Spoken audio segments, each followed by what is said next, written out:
If you're in the market for a new set of chompers, but your dentist recently got hauled off for collecting super chats whilst live streaming his staff's bowel movements, good news. Harvey Adelson crawled back out of retirement to offer you a very limited BOGO special at the newly resurrected Adelson Institute.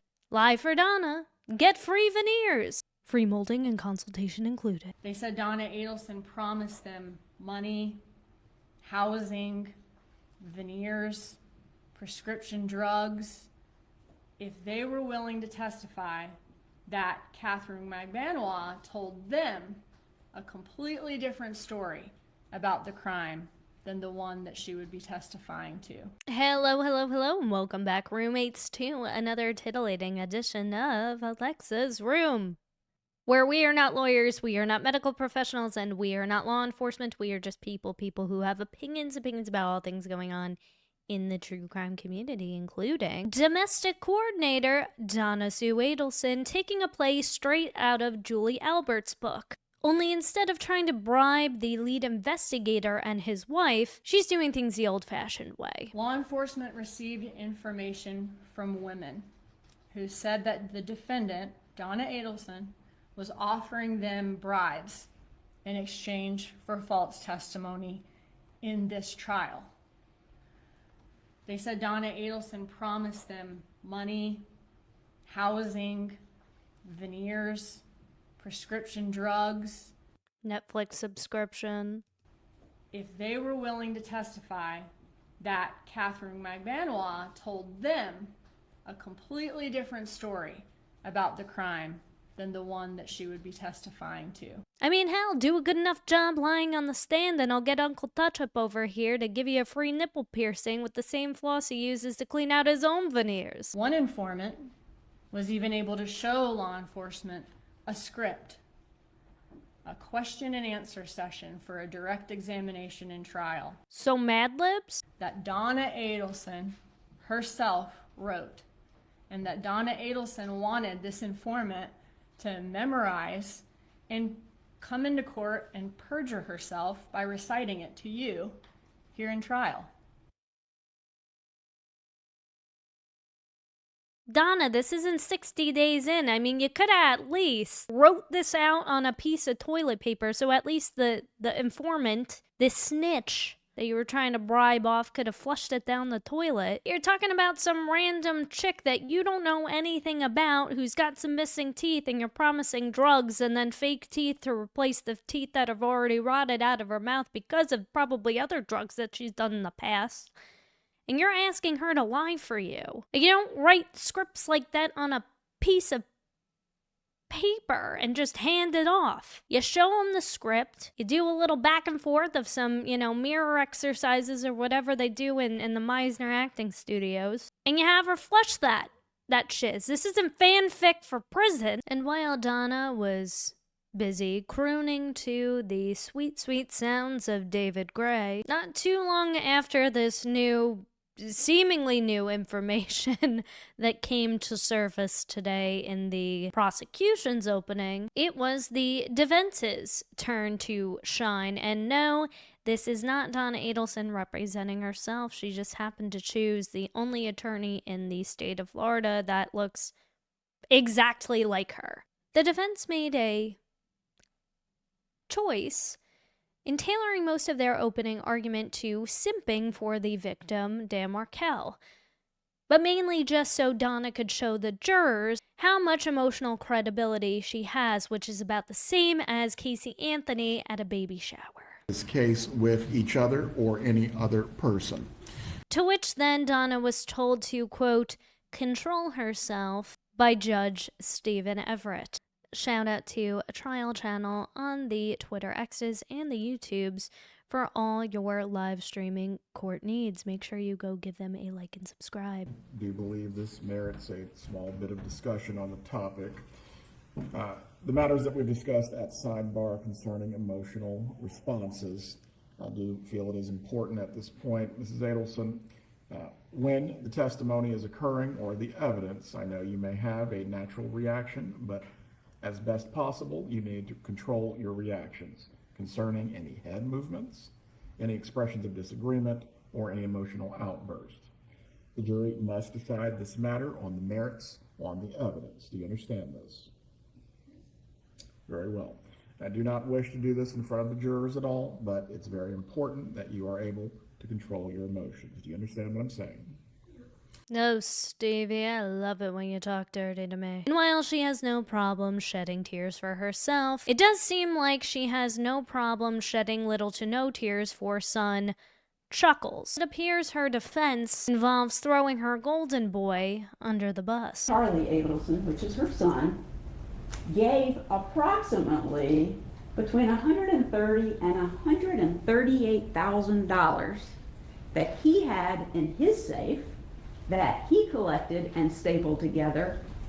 His money went to her, not Miss Adelson. They can prove and have that he paid her to get them to kill Danny Markell. That's what they can prove. And they've done it 1, 2, 3, 4 times. Or Wendy. Past you and Sigfredo and Katie, the woman who wanted to be killed was Wendy Adelson, correct? Yes, ma'am. It was she wanting her children, correct? Absolutely. Ah, the wings of love. So aside from Luis Rivera, who was involved in the actual hit on Dan Markell, there were a slew of other witnesses that took the stand today, including the next-door neighbor who found Dan Markell and phoned up 911, God bless him, this is like 11 years ago and he's still kicking it, the coroner, forensic specialist, the first arriving officer on the scene, as well as the officer who interviewed Wendy, who was captured sweating it out in the dugout, sporting a brand new dress. Just make sure you don't turn around or bend over or do anything like that in front of your brother, Wendy, because last time he saw you in court wearing something like that, he almost pulled a Ryan O'Neal. Speaking of Wendy and the people who were overly involved in her life, we also learned that mother Donna Sue, the former New York spelling bee champ, decided to spell out a whole new love life for daughter Wendy. It is from Donna Adelson to Wendy Adelson, showing her a list of prospective love interests from a website Mrs. Adelson has identified as potential matches for Wendy. It's offered to show how controlling Donna Adelson was over her children's lives, how much she inserted herself into their private lives, and again, she likes to be in control of who they date and who they marry. As we'll potentially hear about son Robert, who broke up with the love of his life initially to marry a woman he wasn't in love with because she was Jewish, even though that ends up becoming a problem for Donna later down the road, even though that was the whole point of Wendy marrying Dan, from what I understand, but that'll be interesting if he testifies. Also, Donna, I feel like you missed your calling. You could have been Patty from Millionaire Matchmaker. What are you doing? It's not an email from my client, Wendy Adelson. This is an email from Match.com to the email address that my client has. It doesn't say anything, the copy I have at least, doesn't say anything at all about Wendy Adelson. Well, I mean, regardless, so your mom's foraging Match.com for suitable men. And this was her forwarding this or actually including some sort of message? She forwards it. I'm not sure if she included a message. She definitely did on the next one, which is also subject to defense objection. It states Exhibit 64I. I'll approach with that. All right. As to any questioning of Wendy Adelson as the role her mother played in her life, Even he can't believe it, the fluttering of the eyelashes. I mean, my parents were not happy when I popped the question to my wife because, well, I grew up Catholic, but the lesbian issue aside, thankfully, they never created a Christian Mingle account for me or tried to hook me up with a nice Christian boy. Like, that was never anything. They'd just judge me silently and talk smack about me to, other family members, but There was no actual meddling going on, but Donna, like, crossed that line for Wendy, and, you know, Wendy, you gotta grow a pair a little bit. Look, I know you want to please your mom. I mean, it seems like you had some people-pleasing issues from the podcast I listened to you about you writing about your relationship with your mother, and the only thing nice you could say about her is, oh, she's smart because she won the spelling bee in 6th grade, but... Including screening potential romantic interest. That question certainly can be asked, but as to an exception to hearsay, what is being offered concerning this? The relevance of it, or Yeah. the exception to hearsay as Let's a go statement through of a both. party. Relevance is that Mrs. Adelson was very controlling and micromanaging in her children's lives, particularly in their love lives, which directly relates to the motive to this offense. Right, this is the same woman who described herself as a domestic coordinator, and this is Ruth Markel. This is Dan's mother, not Donna. But yeah, Donna is the one who, the only thing interesting she could include in her Wheel of Fortune intro is, oh, let me create a fancy term for being a stay-at-home mom, which is fine, and that's totally respectable. No shade to the stay-at-home parents at all. That is a job and a half. But it just sums up Donna to a T. The only fond memory Wendy has of you is you shoving the president's names down our throat and having her recite it while she was brushing her teeth. Like, come on now. Totally relevant. Eliminated Mr. Markel. You get the idea. I just can't understand how this would be material to this case in any way, anything that the state has to prove. That, you know, it's not, we just want to bash her reputation or what she did. They got to prove criminal offenses against her.